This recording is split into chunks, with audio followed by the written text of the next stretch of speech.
Welcome to the kitchen where the guy cooks. I'm Blair Koss. This is the craziest French onion soup recipe anywhere. This takes 5 hours over 2 days. We were in Paris when I discovered that this soup can be taken to a whole new level. Down a narrow alley sat a small bistro and they served a version of this soup. The broth was intensely onion with complicated flavor notes that I'd never experienced before. It was there that Jen challenged me to figure out how to make this soup like the French do. So I did. I found the secret is less ingredients and more technique and much more time. I had two big discoveries while developing this recipe. One is to cook the onions in the oven for 2 hours before sauteing them. Time in the hot oven breaks down the onions so that we can develop more flavor later. The second is to spend extra time caramelizing the onions multiple times and deglazing the pan in between. Now this is a great recipe for a dinner party because you can do all that work and make the onion broth a day or two before and then just assemble the soup with toast and cheese as your guests are arriving, and the intense flavor will knock their socks off. All right, our first steps are to preheat the oven to 400 degrees. Then the second is to butter the pan. So we just want to put a coating of butter on the inside of the Dutch oven. You want a large Dutch oven because this is going to produce quite a bit of soup. This is a 7.5 quart Dutch oven here. You want something similar. If you don't have the enamel cast iron, then just use a nice soup pot of stainless steel. Another thing about this recipe is we are going to use a lot of onions. This is about 4 pounds, 5 pounds of onions. And I like to buy the nice big ones at the store, and they need to be Spanish or yellow onions, not sweet onions. And the reason I buy the big ones is because it takes a lot less cutting to do that. So to cut the onion, what we want to do is cut them into slices. And I find it best to go what they call pole to pole. And that's coming from the root end to the other end across that way. I also find it easiest to peel an onion if I cut it in half first.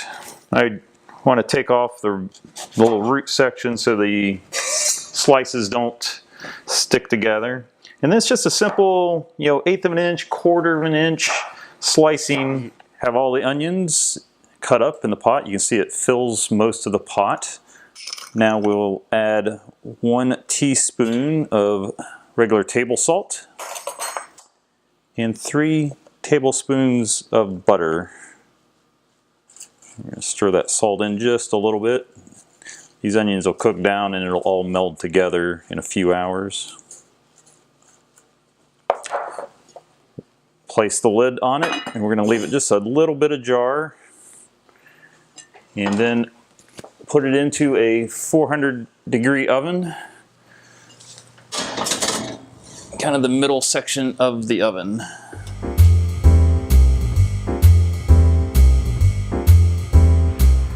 Don't those look beautiful? Just starting.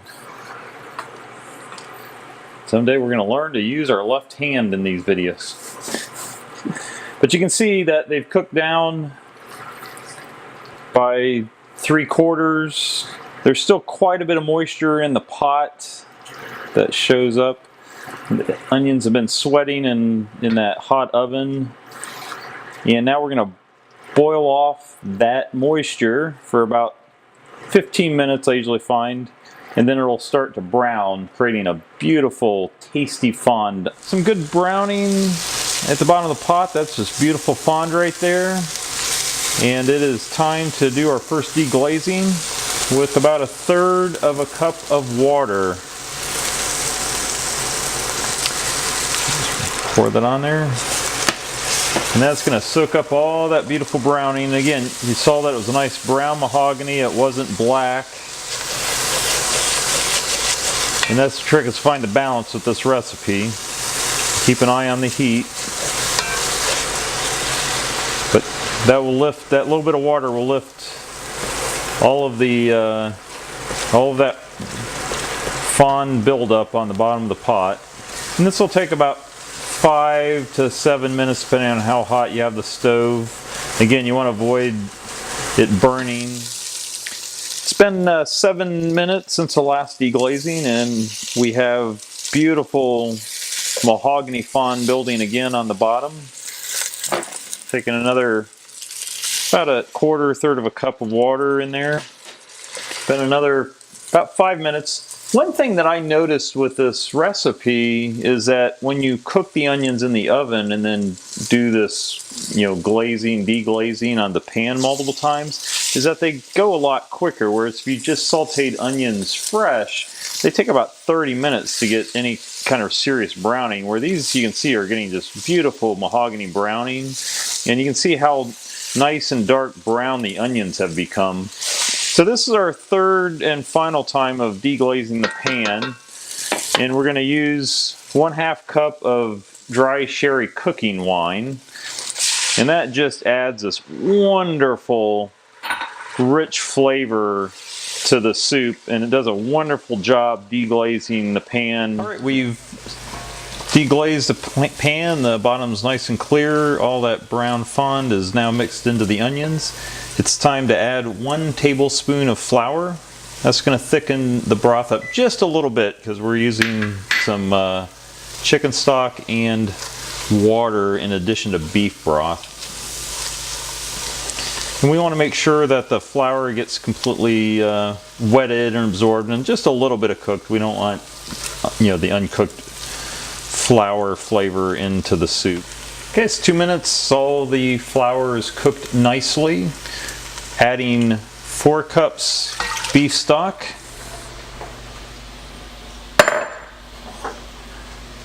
4 cups chicken stock,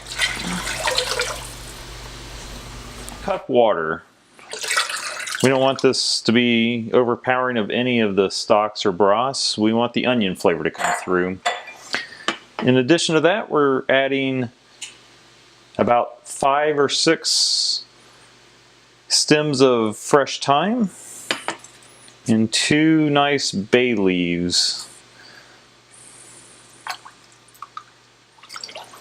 Just run that all together. We're on medium-high heat. We want to bring this to a boil. All right, we have a nice simmer here. We brought that up to simmer on high, turning the heat down to about medium-low to maintain a nice simmer. And we're going to cover the pot.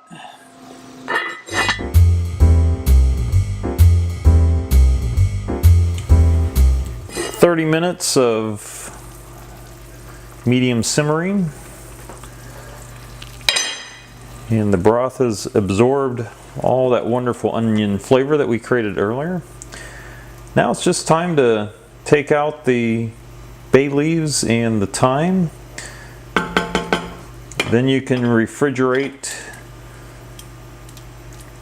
the broth and serve it tomorrow or the next day. All right, it's the next day.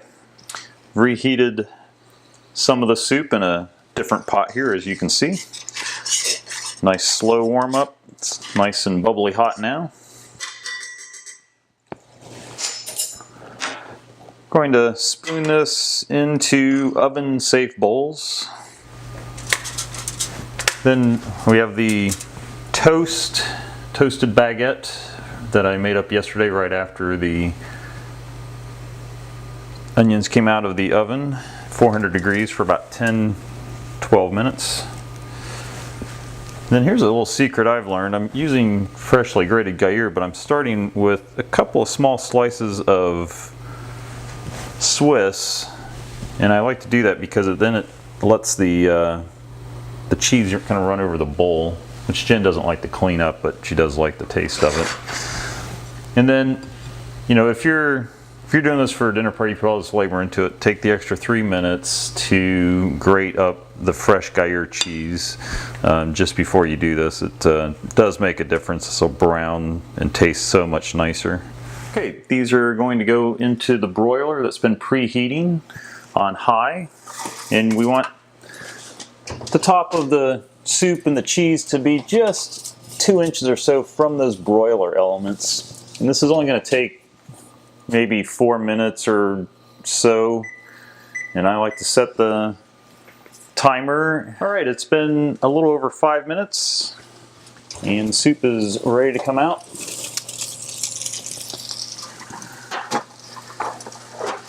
Beautiful brown crust, lots of bubbly cheese. Welcome, Jen. It is now time for the truth, the grading, the tasting by Jen Koss. I did challenge him a while back, so let's see if he's still holding true to that challenge. Yeah. All right. All the way from Paris. Careful, these bowls when they come out of the broiler are very hot. Oh. Oh, man. If you love onion, oh. This is very good. I'm a vegetable person, actually 70%. Yes, 70% of the meals that I eat is vegetable or fruit based. And this is a great way to have another vegetable or vegetarian sort of dish. I give this an A. An A. It's one of my favorites. He's still living up to the challenge. Took 5 hours.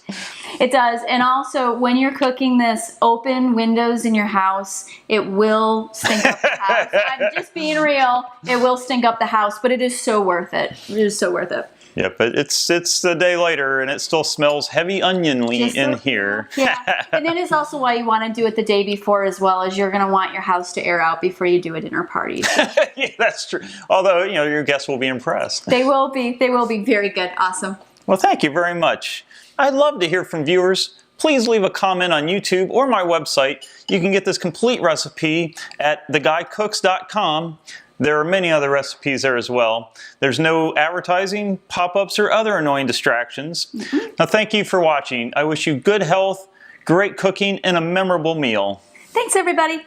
Bye.